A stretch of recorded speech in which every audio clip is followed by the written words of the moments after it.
Dit boekje gaat over een kabouter.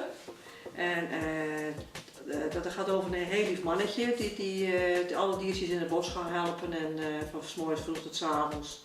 En maar hij heeft een heel boos vrouwtje thuis en die wil alles is vies. En dan komt hij weer van alles thuis. En op een gegeven moment dan gaan de twee andere kabouters uit het dorp, zeg maar, de oudste kabouters gaan hem helpen, want die vinden het heel zielig dat hij op zijn kop krijgt.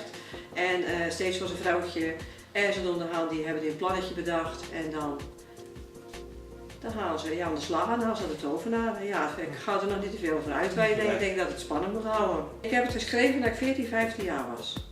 Dit.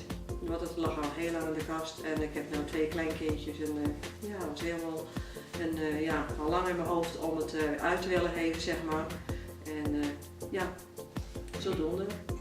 Ik heb een advertentie en ik heb uitgeverijen opgezocht en mijn scripts opgestuurd.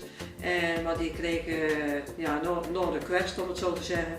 En toen kwam ik een advertentie tegen het advertentieblad van een vrouwtje die had bij deze uitgeverij waar ik nu bij ben, had ze een tekenboek, plaatjesboek voor kleine kindertjes gemaakt.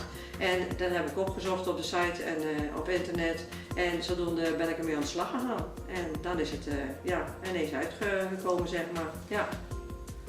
En was dat een van uw dromen of doelen om ook echt een boek uitgegeven te krijgen? Dat had ik altijd al gewild. Ja, want ik had dat script natuurlijk al 40 jaar in de kast en ik dacht, nou wil ik er toch eens eigenlijk iets mee gaan doen.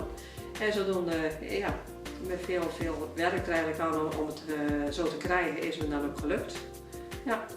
Gaat u nog door met het schrijven van een eventueel tweede boek? Ik had een tweede boek, maar we hadden helaas vroeger, toen we eerst 7 jaar getrouwd waren, een brand gehad en dus het tweede script is weg. Maar ik ga wel verder wil ik gaan schrijven, ja. Het is een hobby. Leuke hobby. En waarom kiest u voor om kinderboeken te schrijven? Om de kindertjes blij en gelukkig te maken en om ook iets te willen leren, dat ze er iets uit kunnen halen. Want hier zit ook een moraal in dit boekje. En daar kunnen ze er iets van opsteken. En ik zie kinderen graag gelukkig. En